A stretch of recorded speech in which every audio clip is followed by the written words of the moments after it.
Social Zoom Factor, episode 25. Driving results in business these days takes something special. It's a combination of the right info and the right energy. Pam Moore has both and is here to help you avoid the pitfalls and guide your business and life by leveraging and integrating social media, powerful branding, and digital marketing. Welcome to Social Zoom Factor. Now it's time to live life zoomed.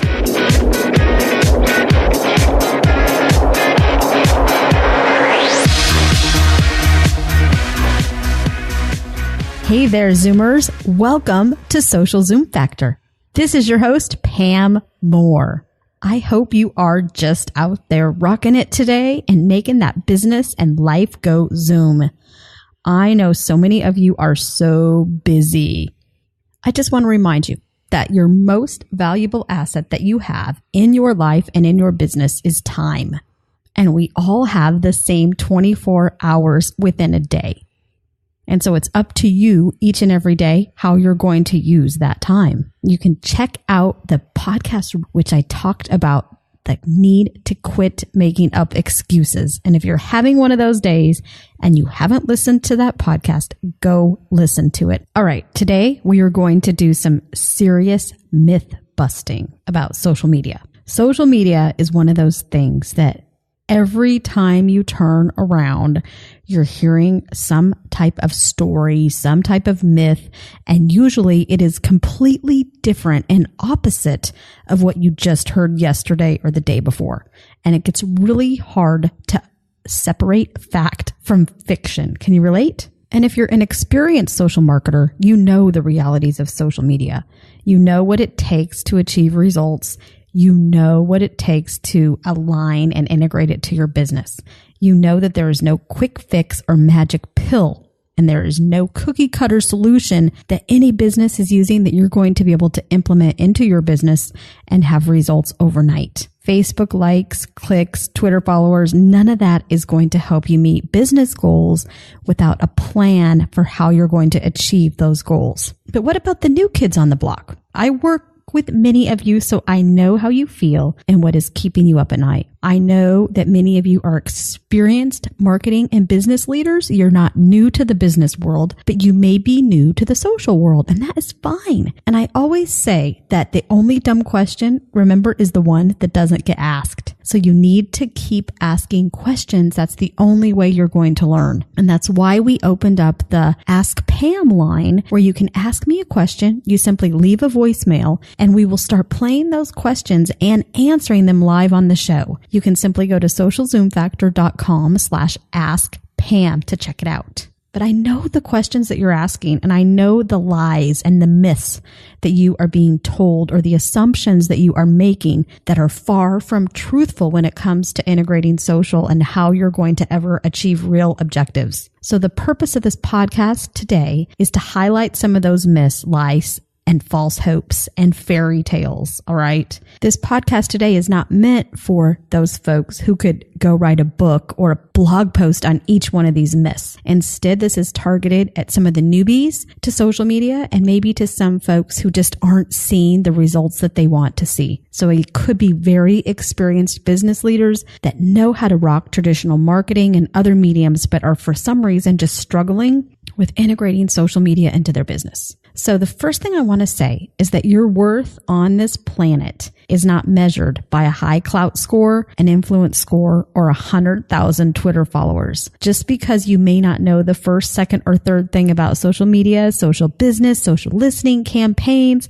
social monitoring, reputation management, or even how to build your own social brand or how to send a simple tweet does not mean that you are any less of a person than the guy or gal with 100,000 Twitter followers, or any less of a person than me who has over 200,000 Twitter followers. There are many who are still new to social, many millions of people out there. So no, it is not too late to get on the social bus. You might as well get on, grab a seat, and get started on the route to success. Okay, so one of the top fairy tales that's out there about social media is that it is free Social media is free. And I've even been at meetings where I've heard people say that. And I can remember several years ago, I would hear marketing consultants say, go ahead and use social media. It's free marketing. Yes, setting up a Facebook, a Twitter, a LinkedIn profile are free. You don't have to pay to tweet. You don't have to pay to post updates all day or follow people. However, you need to get real with the time spent. If you are getting ready to engage in social media for business, acknowledge right now, right here, wherever you are, that it is going to cost you money, not make you money initially. The goal is to integrate social into your business where it can eventually help your business goals and objectives. Do you really think you can do anything for free that is going to help you meet your business objectives? Think about that. The answer is no. And why is that? Because you're spending your time. Time is money, and money is not free. And when you work in marketing, you work in business and in life, time is our absolute greatest asset. And yes, you can hop on any social network for free. You're not going to have to pay for any of these networks as it is today, but you are paying in regard to your time, in regard to your mind share, and the effort that you are putting into everything you're providing on that platform, the content you're creating, posts that you're updating, the images that you're creating for your visual marketing, and the list goes on and on. Smash that myth right now. Social media is not free. It is far from free. The second myth we're going to talk about is that the belief that the same tactics work for social media that they did for traditional marketing and advertising. Sorry, Charlie, but you cannot split your corporate collateral from 1982, 1992, or 2002 into 1,000 tweetable nuggets and expect to be a social rock star by Christmas of this year. Yes, social media can simply be another form of marketing, communication, and methods to build relationships. However, it is a very different medium. Social is about building relationships and having a relevant conversation.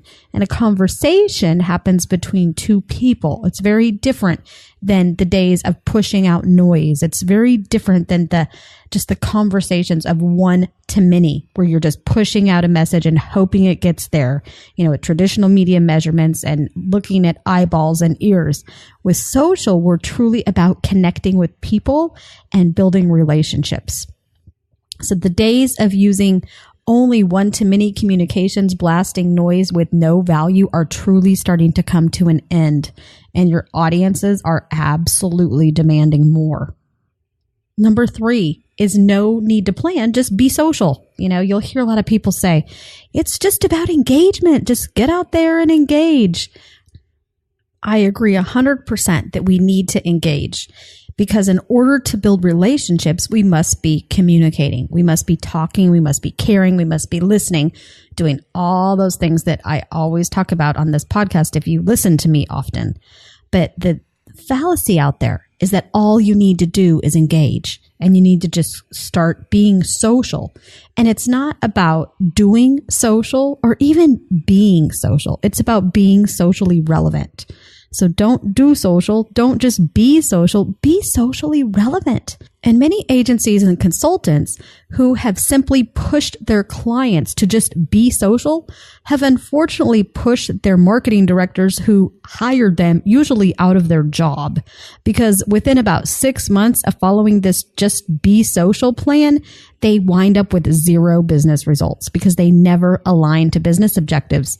If you just throw social spaghetti on the wall and call it engagement and hope that some type of return comes back from it, then you're going to be out of luck unless you have clients and target markets and audiences who want to lick up that sloppy spaghetti off the wall. My guess is that you don't have a lot of people standing in line waiting to do that. And we have had so many clients who have come to us, and we talked to them several years ago, even when we had our first agency, and they didn't work with us at first because they started working with another consultant. And they said, I talked to this other consultant or this other agency, and they're going to be able to do this a lot faster than what you say you can do it. Pam, you and your agency, you want to go dig into my audience, and you want to analyze our goals, and you want to help us create content and fix the conversion conversion funnel and fix my website. This other agency, they said that they can just help me get on Facebook and we're just going to go start being social and pushing content out there. Well, guess who they come back to after a year or two? They come back to us. 9 times out of 10, they say, oh my goodness, were you right? I just wasted a year or 2 years' time in following this process. And now I'm out of luck and out of money. Can you help me? And guess what? We go right back to almost the same proposal that we gave them a year to 2 years ago, because that's exactly where we need to start. You must start with your audience and your goals and your objectives, period. There's no way around it. Number 4 is that random acts of marketing are good because they make me feel good. So if your project, task, or campaign is not in the budget, doesn't have goals or specifics on how you're going to measure results, then guess what it is? It's called a RAMI, a random act of marketing. And random acts of marketing will kill your ROI before it will build it. If you have a problem with RAMIs, go check out a white paper we have for exactly how to stomp them at socialzoomfactor.com/no-rams. Go check it out. Number 5 myth is that social business integration can come later. Wrong. Social media is more than a Facebook page or a follow us on Facebook button or a page of tweets. If you want to inspire and connect with your communities in a way that is going to bring both them and you results and value, then you need to get in the head of your audience, your clients, your partners, your stakeholders. You must figure out how you're going to help them, and you need to map your services and your products to their needs and figure out how you can provide value leveraging the social networks.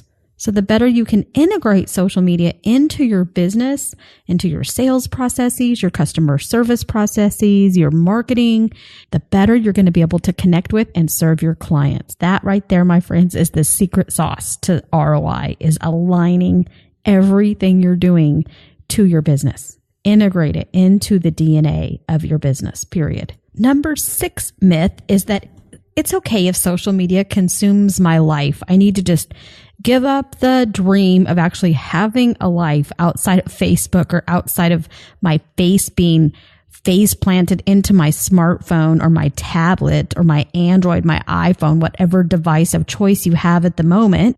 The truth is, you don't need to say goodbye to your family, to your social life.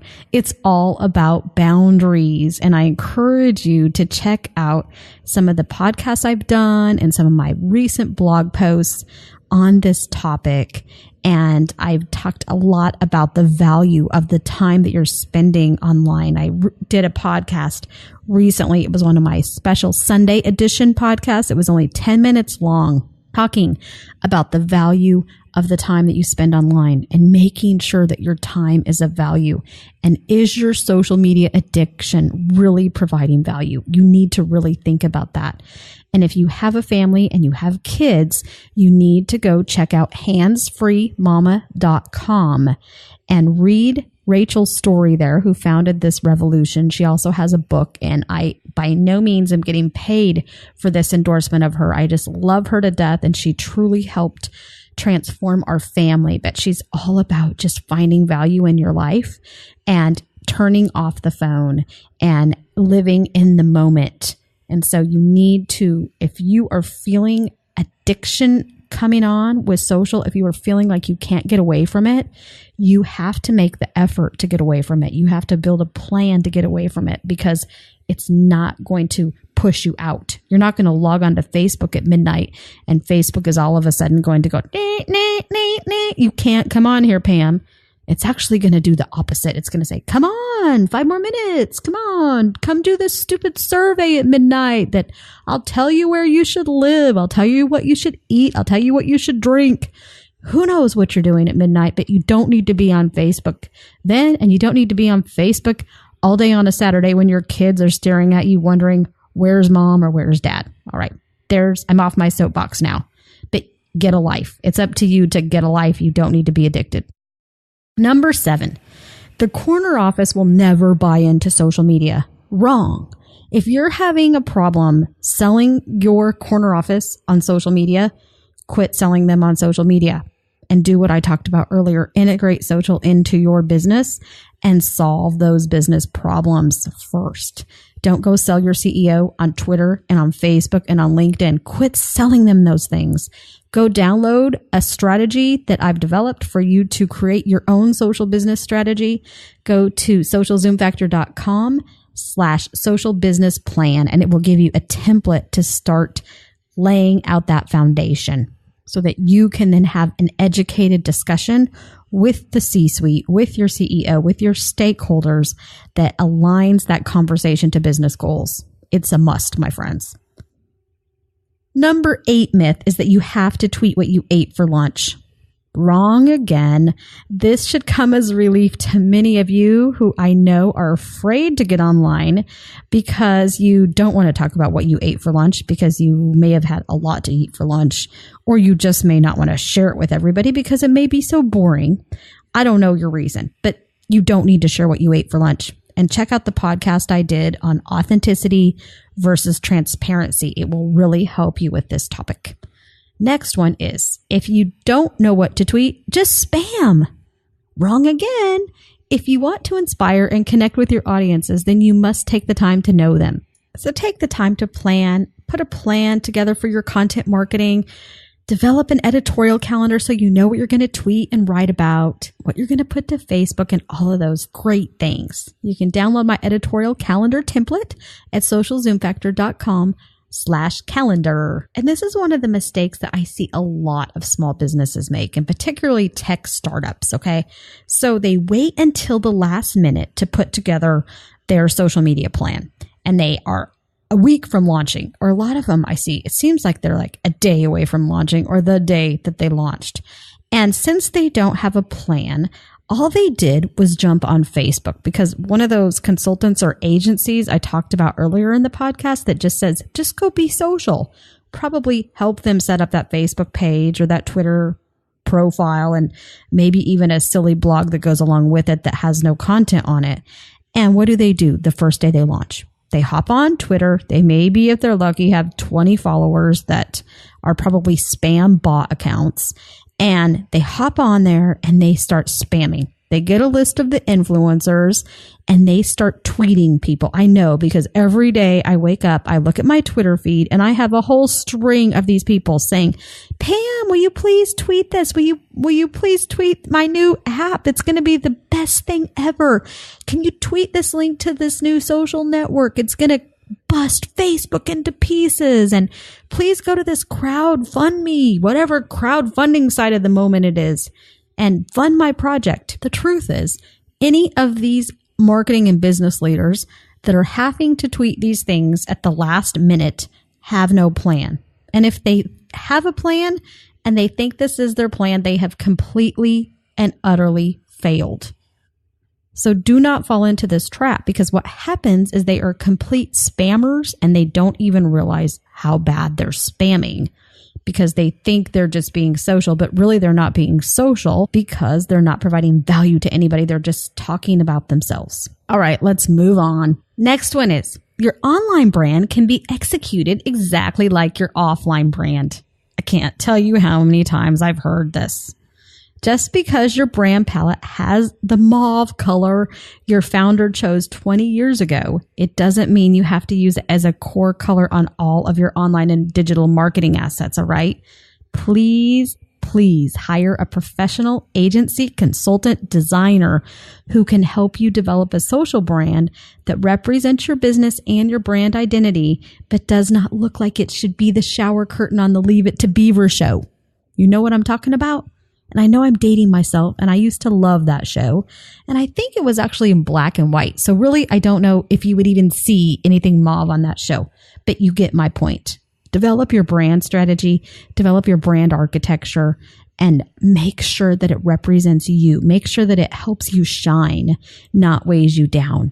You want it to help you fly and zoom and go places. Next one is the myth of quantity before quality. If a social media consultant or agency tries to sell you on the fact that you need tens of thousands of followers to earn credibility, tell them to go jump into Tweet Lake. You are going to get what you pay for, and this includes the time that you invest. So if you invest 5 minutes on buying Twitter followers for $5 or $10 or $50, you are not going to get much of a business return out of that now, are you? 500 organic and real followers that you earn with ethical practices, including great content and conversation, is far better than 1,000, 10,000, 20,000, 100,000 that you pay for and are never going to take a second look at your status updates. Because the truth is, paid followers and fans are nothing more than robots, people. They're robots, okay? They don't eat, sleep, drink, read, reply, comment, or own a credit card. They're going to do nothing for your business. Next one is the myth that your audience is not on social. How many times have we heard this? My audience is not on social media. I know it. They're not there.